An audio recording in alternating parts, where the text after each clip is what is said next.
Question number 32, यदि sign a minus B बराबर 1/2 तथा कॉस a प्लस बी बराबर 1/2 a ग्रेटर देन b हो तो a और b ज्ञात कीजिए। यहाँ पर इसका मतलब ये बोलता है कि a है जो b से बड़ा है।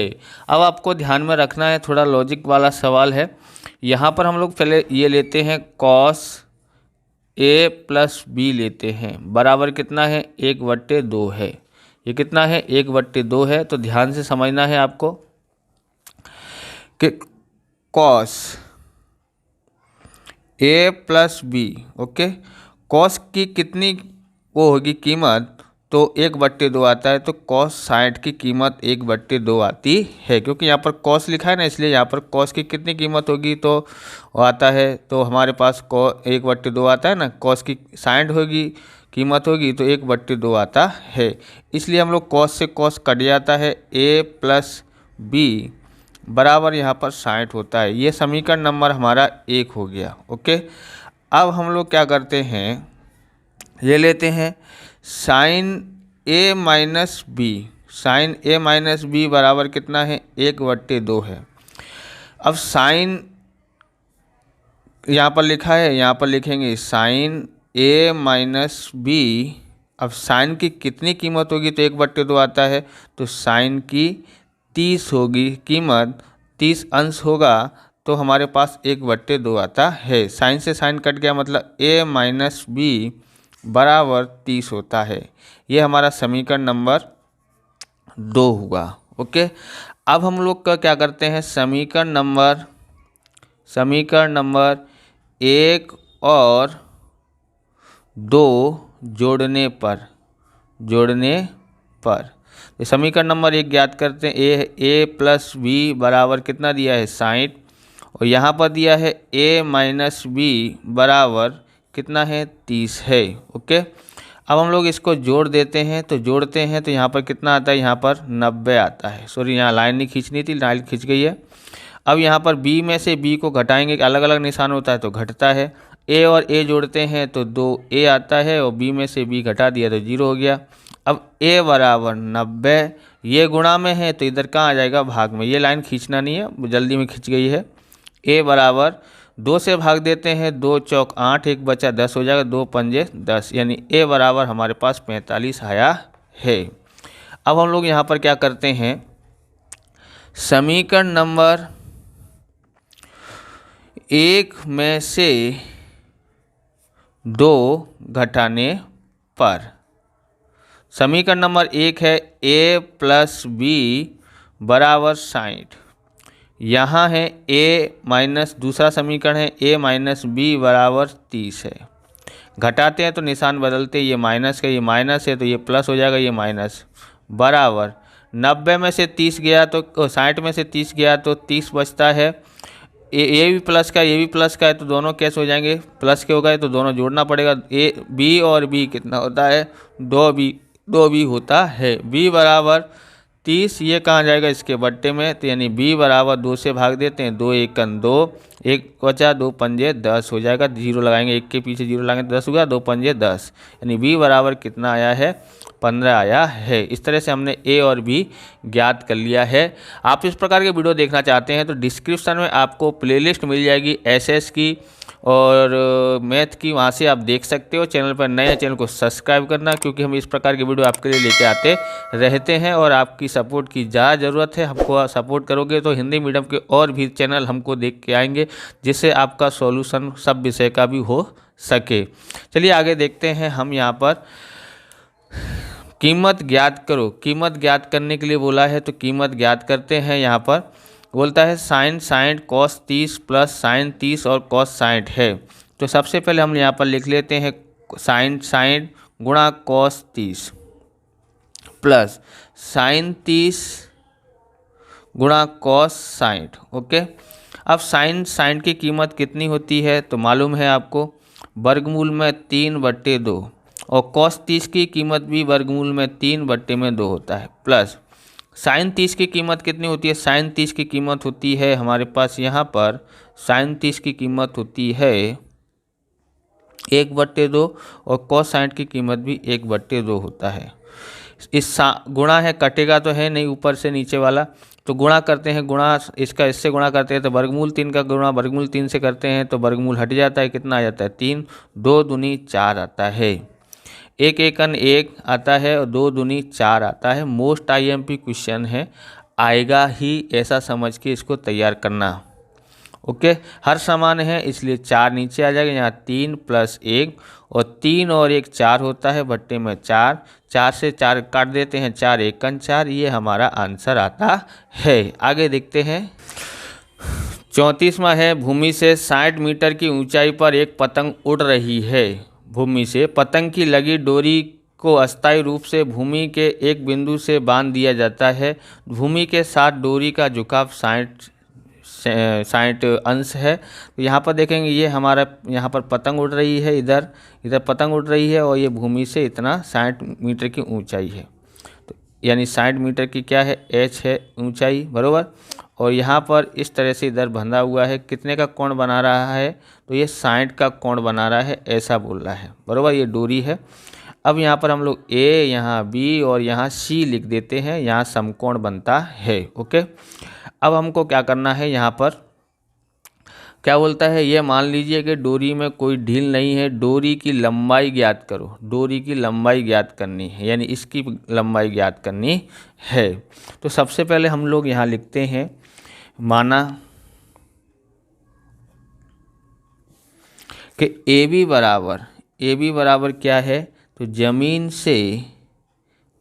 से पतंग की ऊंचाई,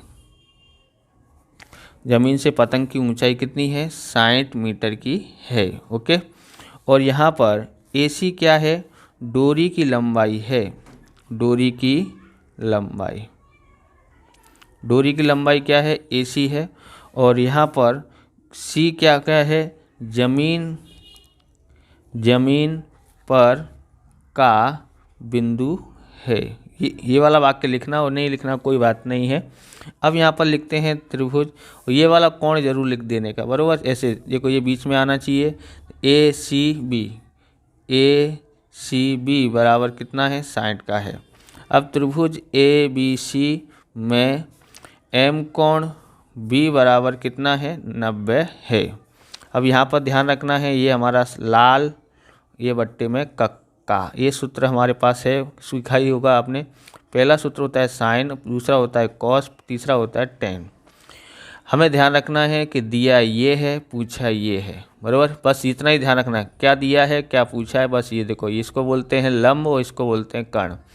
L फॉर लंब, A for Aadhaar, L for लंब, K फॉर कर्ण। यानी हमको ऐसे देखना है, साइन L/K, कॉस A/K और टेन L/A, बराबर।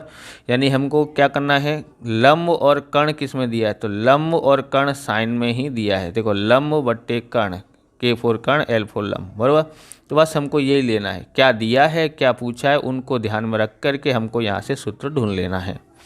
तो हमने ढूंढ लिया है, क्या आया है, साइन, तो यहाँ पर C है तो यहाँ पर C साइन C, और सूत्र क्या होता है, लंब बट्टे, तो लंब कौन है, तो लंब है AB, और कर्ण कौन है, यानी AC।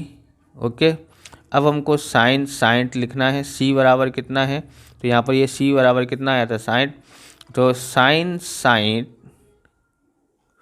बराबर AB बराबर कितना है, 60, बराबर AB बराबर भी 60 है। और अब यहाँ पर हम लोग लिखेंगे क्या है, AC हमको पता नहीं है। अब आपको ध्यान से समझना है कि साइन 60 की कीमत कितनी होती है, वर्गमूल में 3/2 होता है।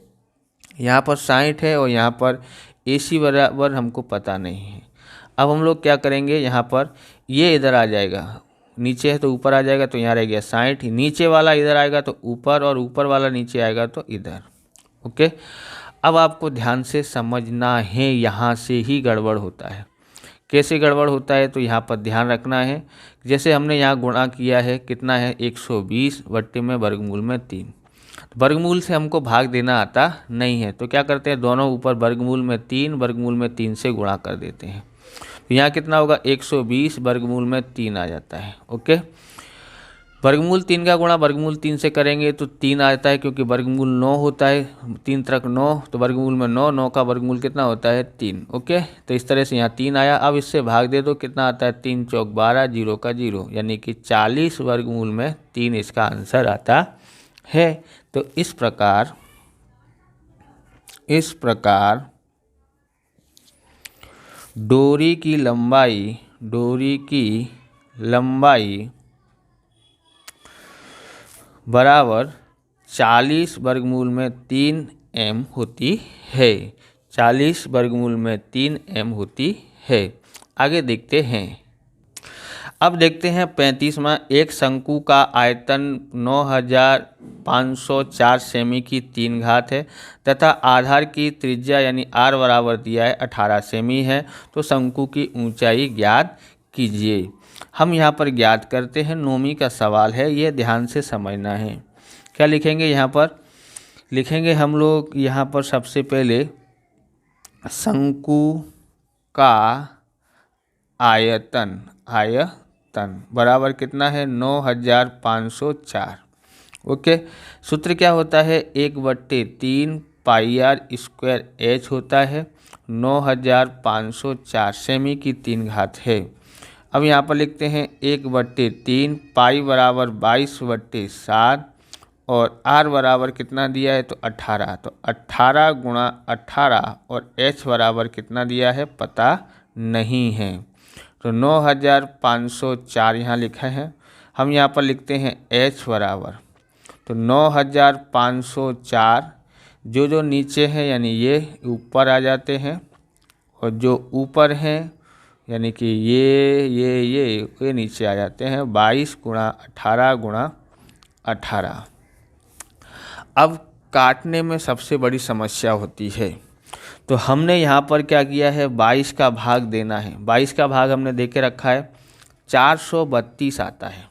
कितना आता है 22 का भाग दिया तो इसमें 432 आ जाता है। और उसके बाद हमको क्या करना है, इससे काटना है। 3 एकन 3, 3 छिंग 18। अब 6 से इसमें भाग दोगे ना, 6 से तो कितना आता है मालूम है? मैं यहाँ लिख देता हूँ। 6 से भाग देते हैं तो आता है 6 सत्ते 42, कितना बचा है 1, 6 दूनी 12। अब 18 से तो काटने आता ही है ना, 18 चौक 72। अब यहाँ पर क्या बचा, यहाँ 4 बचा है और यहाँ पर 7 बचा है, यानी h बराबर 4 सत्ते 28। यहाँ सेमी दिया था इसलिए सेमी आ जाता है। h हमने ज्ञात कर लिया है, बराबर। तो क्या पूछा है शंकु की ऊंचाई, तो इस प्रकार शंकु की ऊंचाई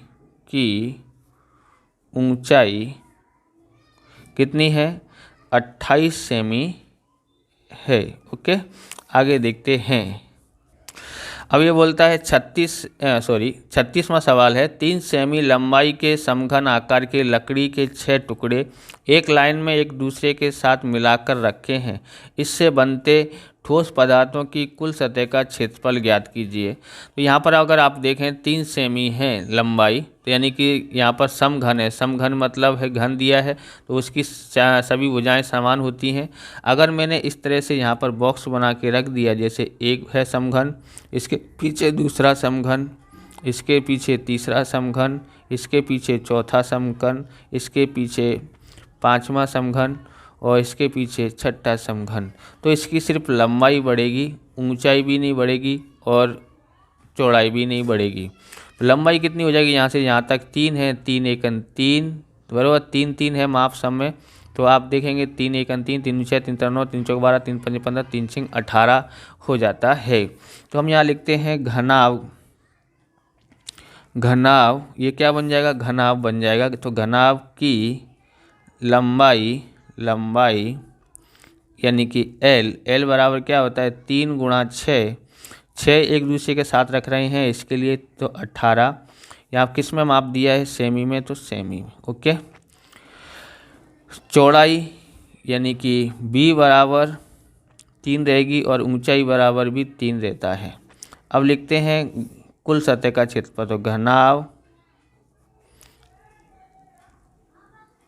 का कुल सतह का क्षेत्रफल क्या होता है 2 लंबाई गुणा चौड़ाई प्लस चौड़ाई गुणा ऊंचाई प्लस लंबाई गुणा चौड़ाई, यानी कि हमारे पास यहाँ 2 है, L कितना है 18 और B कितना है 3 प्लस, ओके हो गया।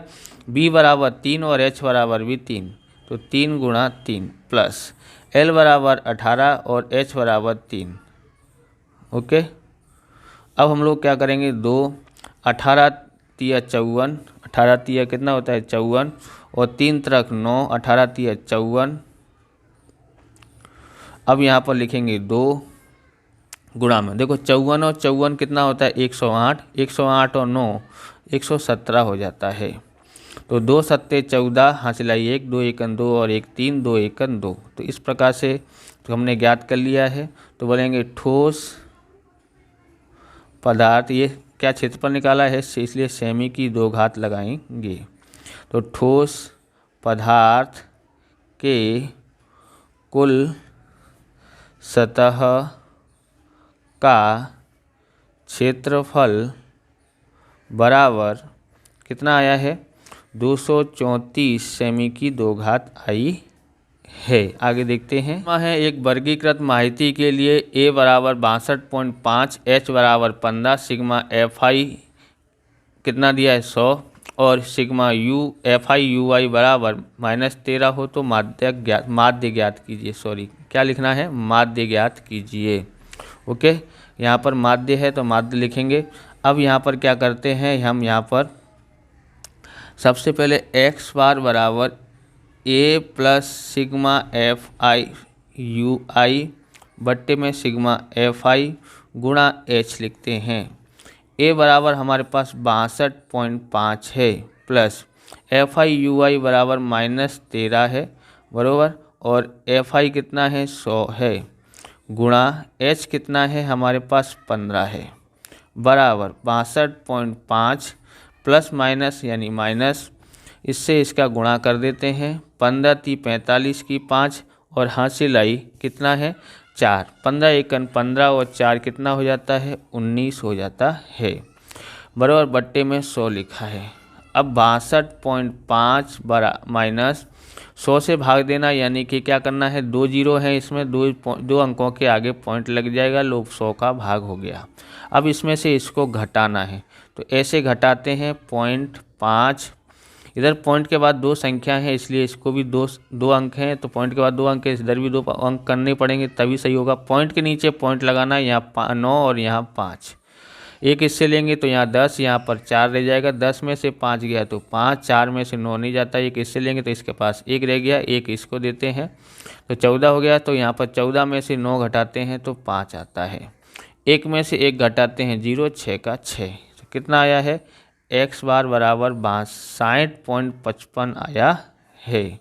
ओके, x बार बराबर कितना आया है 60.55। इस प्रकार से ये वीडियो पूरा होता है। अगर आपको हमारा वीडियो अच्छा लगे तो लाइक करें, शेयर करें, कमेंट करें। चैनल पर नए हैं तो चैनल को सब्सक्राइब करें। मिलते हैं नेक्स्ट वीडियो में। जय हिंद, जय भारत, वंदे मातरम।